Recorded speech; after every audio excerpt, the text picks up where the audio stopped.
Bosen bikin super kantuk, dibelai angin pula. Waktunya super.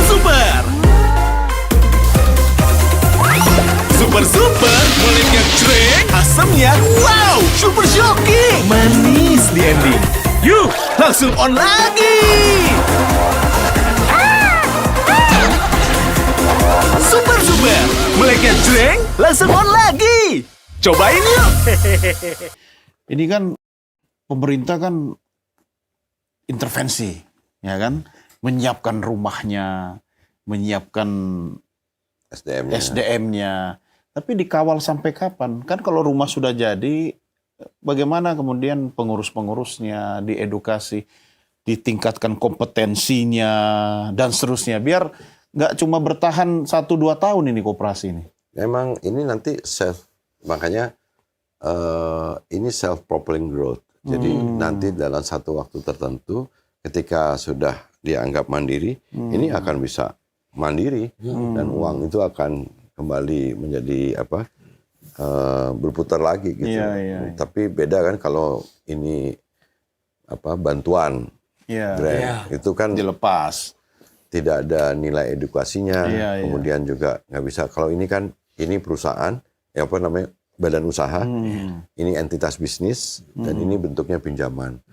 Tapi kita beri kemudahan, ada grace periodnya 6 bulan, ada tingkat bunga yang kecil, rendah, kemudian juga nanti didampingi oleh itu dia. kita ada pendampingan semuanya, ya. diawasi juga segala macam. Tapi yang terpenting juga banknya juga sekarang juga harus mau turun untuk ngebimbing, menginkubasi, terus membuat laporan segala macam. Itu kan sebenarnya juga bank tugasnya itu. Nah, jadi memang ini memaksa sebenarnya program koperasi desa ini merubah banyak pihak untuk bertransformasi juga.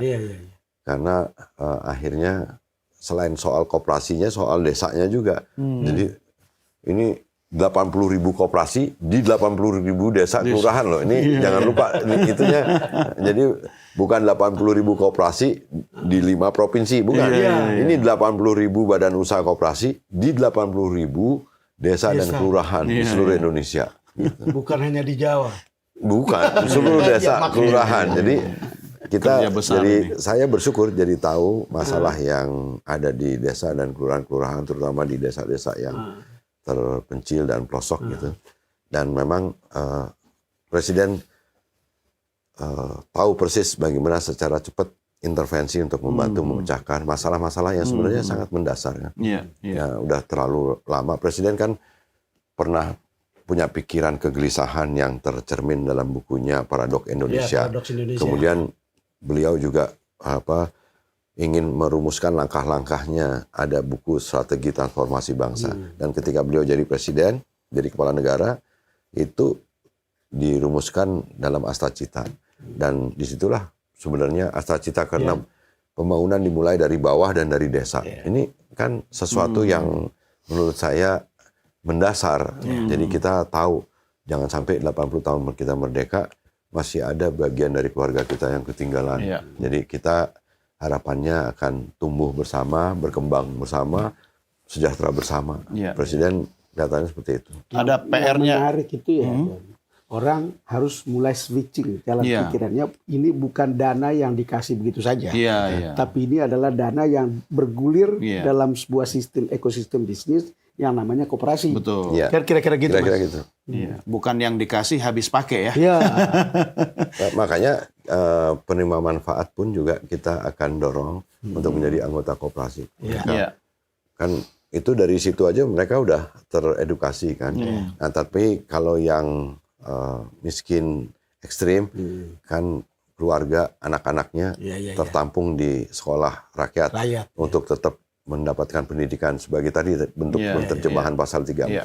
Kemudian program makan bergizi adalah memberikan tadi penurunan angka stunting dan kekurangan gizi dan lain sebagainya. Tapi kalau koperasi desa, kelurahan dan atau koperasi ini adalah penerjemahan dari pasal 33. Memang itu adalah instrumen ekonomi rakyat. Jadi memang dan kalau dikelola modern bukan tidak mungkin kalau arenanya udah adil bisa kita bersaing. Dan sekarang koperasi ini informasi juga tambahan, boleh mengelola tambang mineral sampai seluas 2.500 hektar. Boleh mengelola sumur minyak rakyat. Boleh mengelola area kebun-kebun sawit dan lain sebagainya. Ini baru seksi nih koperasi kita. Jadi sebenarnya kita bisa, kan yang nggak adil kok yang lain dapat izin, koperasi nggak dapat izin. Dan kalau koperasi ngelola tambang mineral, ngelola sumur minyak rakyat, kalau anggota koperasi itu masyarakat itu sendiri, mereka pasti cenderung lebih punya tanggung jawab sosial dan tanggung jawab terhadap kerusakan lingkungan hidup yang ada di kawasan itu. Cuma kan Pak Menteri kan ini kan mulainya bareng nih. Nah, kan menuju goal yang sama nih, manfaatnya kepada masyarakat dan pengurus dan pengelola. Tapi kan dalam perjalanannya kan nggak semua kecepatannya sama, ada yang sampai duluan. Nah itu nanti, biar gapnya nggak terlalu gede gimana? Nanti kita akan buat kategorinya yang sangat baik. Akan terlihat setelah 2-3 tahun lah. Kalau dia jalan. Setahun lah saya rasa kita bisa nilai itu. Kita buat kategorinya, kemudian pendekatan-pendekatan langkah-langkah yang harus dilakukan gitu. Jadi ini juga kita akan rangsang mereka untuk dikasih insentif-insentif supaya mereka punya semangat kompetisi juga untuk menjadi yang terbaik. Saya rasa fair kok. Masyarakat desa antusias kok. Kalau lihat dari beberapa nanti silakan dilihat. Itu sekarang udah ada yang omsetnya banyak sekali gitu. Bahkan ada beberapa yang bisa retailnya itu mengalahkan retail modern yang kita kenal sekarang. Dan produk-produk yang dijual pun sekarang juga udah ada yang berasal dari produk mereka sendiri. Dengan kualitas yang lebih baik. Saya rasa sih bisa Pak. Kalau ini kan sebenarnya soal arena ini dibuat seimbang, adil. Saya rasa siapapun boleh. Bang Don. Akhirnya iklimnya, bukan. Baru sekarang. Artinya saya ingin mau nanya. Betulnya ini kan kalau lihat begini, ini koperasi sudah bisa menjadi anak emas kan. Bisa jadi anak emas kan?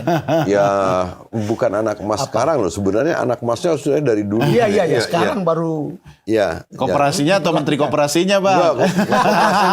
Menteri koperasinya jadi nggak penting karena yang terpenting pemihakan presiden. Dan tapi koperasi itu bisa seperti sekarang tumbuh euforia baru tentang koperasi, ada harapan baru. Memang menurut saya ini berarti kita kembali ke jalan yang benar. Itu tidak pernah ada kata terlambat. Nggak ada, Pak. Nggak ada.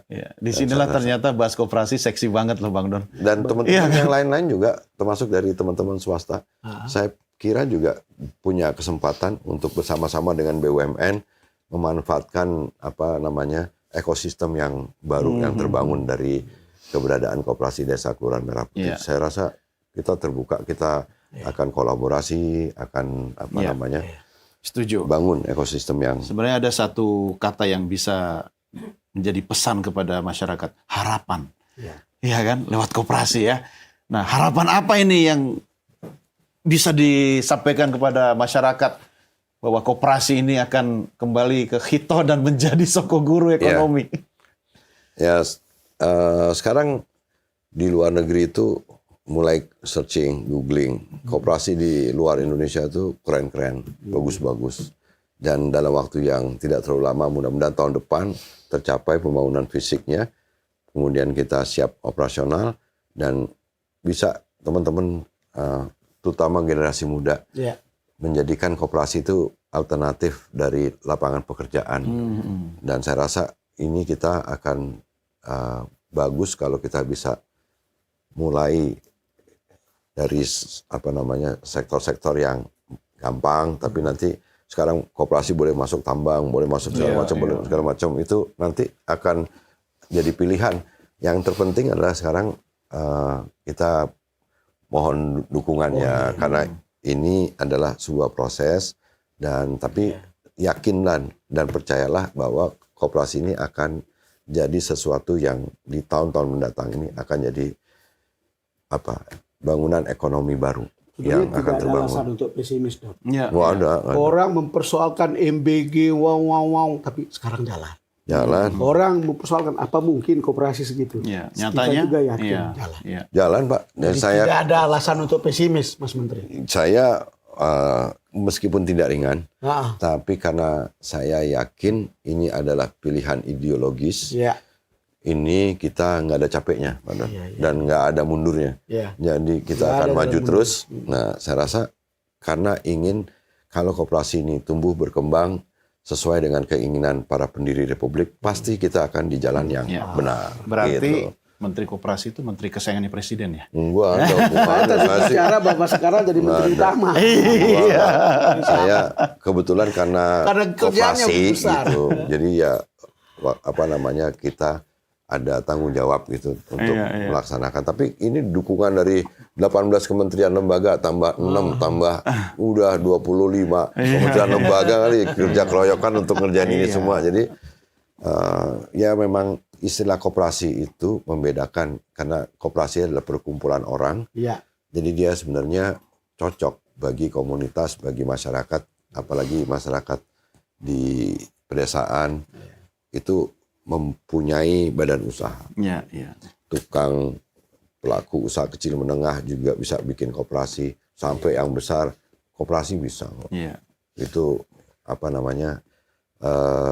Memang benar apa yang dipikirin oleh para pendiri Republik ini dan para perancang Kita pembangunan. yang pernah abai gitu jalan. Pernah tersesat dan kemudian baru ketemu jalan petanya sekarang. Kembalilah kita sekarang ke jalan yang benar. Iya, kemarin agak tersesat sedikit masuk ke ruang wilayah yang sebenarnya tidak cocok dengan karakter Ada Indonesia. Presiden Prabowo yang mengembalikan itu. Yang tiba-tiba ngagetkan tentang koperasi. Gitu. Padahal sebenarnya ya biasa-biasa aja. Beliau cuma ingin mengembalikan lagi ke arah apa ekonomi yang sesuai dengan konstitusi kita. Oke, Bang Saya Don. cuma penterjemah, menerjemahkannya aja.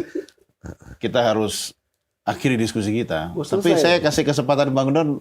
Ada satu hal mungkin yang mau disampaikan kepada Pak Menteri. Saya mengenal beliau ini ketika di partai politik, lalu kemudian ketika menjadi aktivis, dan memang orangnya merakyat. Jadi saya tidak heran ketika bicara koperasi. Cocok lah ya. Cocok. Jadi dia cepat sekali dan sangat detail. Itu berarti datang seperti kata beliau tadi, ini bukan soal bisnis saja, tapi ini ideologis. Iya.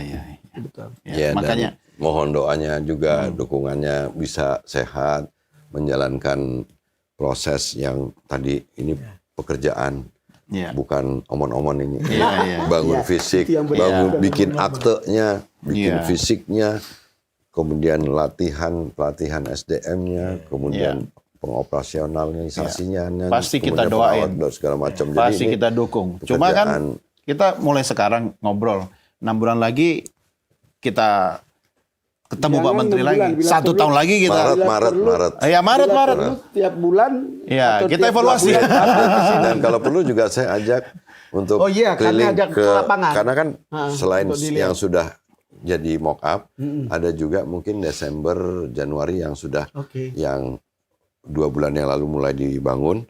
Waktu peletakan batu pertama yang sudah siap fisiknya segala macam, dan kalau ikut pelatihan-pelatihannya segala macam itu juga menarik untuk diikuti karena memang ini apa namanya. Nanti kita mengikuti perjalanan Mas Menteri ketika ada beberapa event seperti itu di koperasi. Boleh. Saya temu teori piecemeal feedback metode umpan balik sepotong-sepotong. Jadi di prosesnya ini kita benerin sini, sana, sini, ini gitu. Karena ini memang jangan menunggu tadi sempurna. Perubahan itu nggak ada naskah akademiknya. Iya. Tapi yang sudah pasti itu hanya super Pak. Bang Don deh saya kasih. Thank you. Kita harus akhiri sampai di sini Pak Menteri. Makasih. Sehat terus sekali ya. lagi saya sukses ya. Terima kasih. Kita ketemu lagi. Thank you. Thank you. Dan kita akhiri sampai di sini Super Don. Tentunya tetap saksikan program Super Don yang dipersembahkan oleh Super Sour Candy, meleknya jreng langsung on lagi. Saya Doni The Geyser. Saya Don Bosco Slamet. Sampai jumpa. Salam Super.